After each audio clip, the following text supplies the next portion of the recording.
Pride and Prejudice, Volume 2, Chapter 1. Miss Bingley's letter arrived and put an end to doubt. The very first sentence conveyed the assurance of their being all settled in London for the winter, and concluded with her brother's regret at not having time to pay his respects to his friends in Herefordshire before he left the country. Hope was over, entirely over, and when Jane could attend to the rest of the letter, she found little except the professed affection of the writer that could give her any comfort. Miss Darcy's praise occupied the chief of it. Her many attractions were again dwelt on, and Caroline boasted joyfully of their increasing intimacy and ventured to predict the accomplishments of the wishes which had been unfolded in her former letter.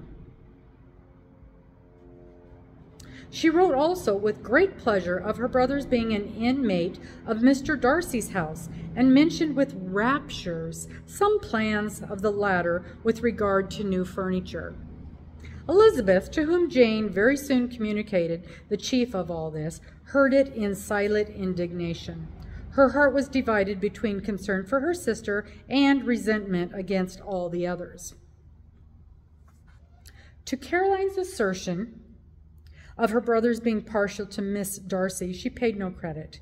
That he was really fond of Jane, she doubted no more than she had ever done, and much as she had always been disposed to like him, she could not think without anger, hardly without contempt, on that easiness of temper, that want of proper resolution, which now made him the slave of his designing friends, and led him to sacrifice of his own happiness to the caprice of their inclinations. Had his own happiness, however, been the only sacrifice, he might have been allowed to sport with it whatever manner he thought best, but his sister's was involved in it, as she thought he must be sensible himself. It was a subject, in short, on which reflection would be long indulged, and must be unavailing. She could think of nothing else, and yet whether Bingley's regard had really died away, or were suppressed by his friend's interference, whether he had been aware of Jane's attachment, or whether it had escaped his observation, whatever were the case, though her opinion of him must be materially affected by the difference, her sister's situation remained the same, her peace equally wounded. A day or two passed before Jane had courage to speak of her feelings to Elizabeth, but at last, on Mrs. Bennet's leaving them together, after a longer irritation than usual about Netherfield and its master, she could not help saying, "Oh, that my dear mother had more command over herself. She can have no idea of the pain she gives me by her continual reflections on him. But I will not repine. It cannot last long. He will be forgot, and we shall all be as we were before." Elizabeth looked at her sister with incredulous solicitude, but said nothing. "You doubt me?" cried Jane, slightly coloring. "Indeed, you have no reason. He may live in my memory as the most amiable man of my acquaintance, but that is all. I have nothing either to hope or fear, nothing to reproach him with. Thank God, I have not that pain. A little time, therefore, I shall certainly try to get the better." With a stronger voice, she soon added, "I have this comfort immediately, that it has not been more than an error of fancy on my side, that it has not done no harm to anyone but myself." "My dear Jane," exclaimed Elizabeth, "you are too good. Your sweetness and disinterestedness are really angelic. I do not know what to say to you. I feel as if I had never done you justice or loved you as you deserve." Miss Bennet eagerly disclaimed all extraordinary merit, and threw back the praise on her sister's warm affection. "Nay," said Elizabeth, "this is not fair. You wish to think all the world respectable, and are hurt if I speak ill of anybody. I only want to think you perfect, and you set yourself against it. Do not be afraid of my running into any excess, of my encroaching on your privilege of universal good. You need not. There are few people whom I really love, and still fewer of whom I think well. The more I see of the world, the more I am dissatisfied with it, and every day confirms my belief of the inconsistency of all human characters, and of the little dependence that can be placed on the appearance of either merit or sense. I have met with 2 instances lately. One I will not mention, the other is Charlotte's marriage. It is unaccountable. In every view, it is unaccountable.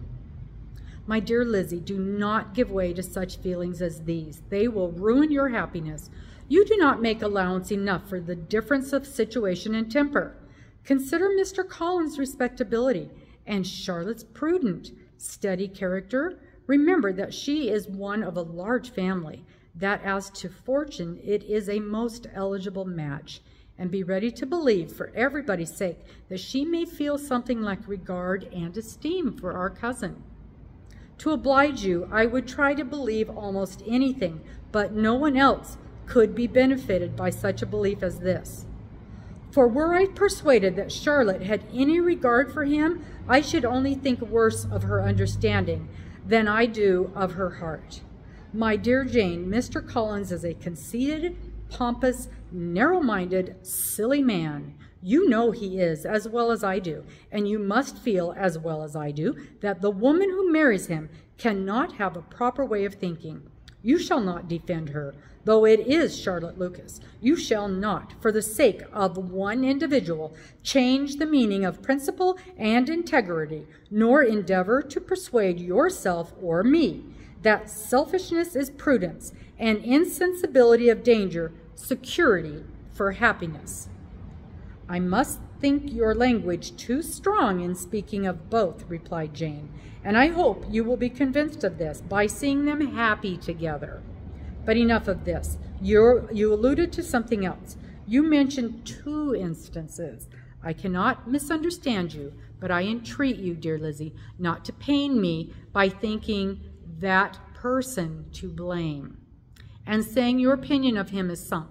We must not be so ready to fancy ourselves intentionally injured. We must not expect a lively young man to be always so guarded and circumspect. It is very often nothing but our own vanity that deceives us.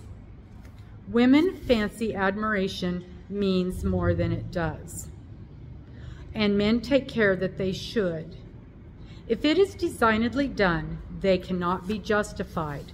But I have no idea of there being so much design in the world as some persons imagine.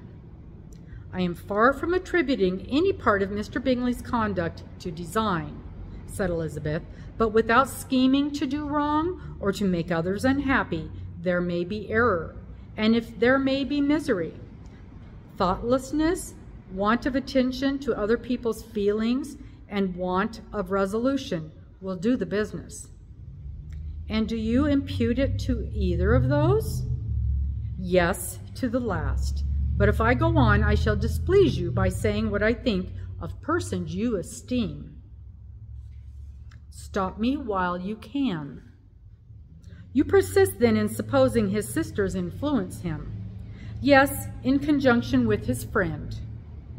I cannot believe it. Why should they try to influence him? They can only wish his happiness, and if he is attached to me, no other woman can secure it.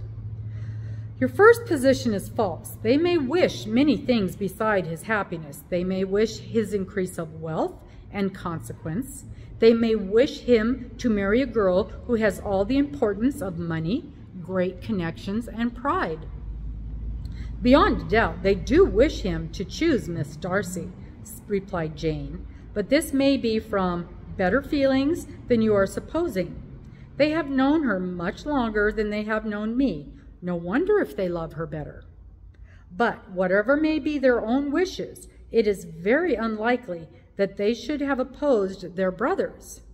What sister would think herself at liberty to do it, unless there were something very objectionable? If they believed him attached to me, they would not try to part us.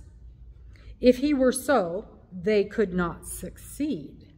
But supposing such an affection, You make everybody acting unnaturally and wrong, and me most unhappy.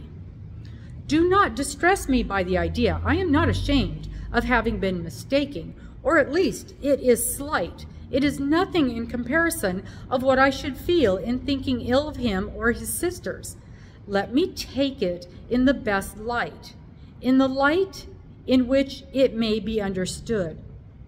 Elizabeth could not oppose such a wish, and from the time Mr. Bingley's name was scarcely ever mentioned between them. Mrs. Bennet still continued to wonder and repine at his returning no more, and though a day seldom passed in which Elizabeth did not account for it clearly, there seemed little chance of her ever considering it with less perplexity. Her daughter endeavored to convince her of what she did not believe herself, that his attentions to Jane had been merely the effect of a common and transient liking, which ceased when he saw her no more. But though the probability of the statement was admitted at the time, she had the same story to repeat every day. Mrs. Bennet's best comfort was that Mr. Bingley must be down again in the summer. Mr. Bennet treated the matter differently. "So, Lizzy," said he one day, "your sister is crossed in love, I find. I congratulate her. Next to being married, a girl likes to be crossed in love a little now and then. It is something to think of, and gives her a sort of distinction among her companions. When is your turn to come? You will hardly bear to be long outdone by Jane. Now is your time. Here are officers enough at Meryton to disappoint all the young ladies in the country. Let Wickham be your man. He is a pleasant fellow, and I would jilt you credibility. Thank you, sir, but a less agreeable man would satisfy me. We must not all expect Jane's good fortune." "True," said Mr. Bennet, "but it is a comfort to think that, whatever of that kind may befall you, you have an affectionate mother who will always make the most of it." Mr. Wickham's society was of material service in dispelling the gloom which the late perverse occurrences had thrown on many of the Longbourn family. They saw him often, and to his other recommendations was now added that of general unreserve. The whole of what Elizabeth had already heard, his claims on Mr. Darcy, and all that he had suffered from him, was now openly acknowledged and publicly canvassed, and everybody was pleased to think how much they had always disliked Mr. Darcy before they had known anything of the matter. Miss Bennet was the only creature who could suppose there might be any extenuating circumstances in the case, unknown to the society of Herefordshire. Her mild and steady candor always pleaded for allowances and urged the possibility of mistakes. But for everybody else, Mr. Darcy was condemned as the worst of men.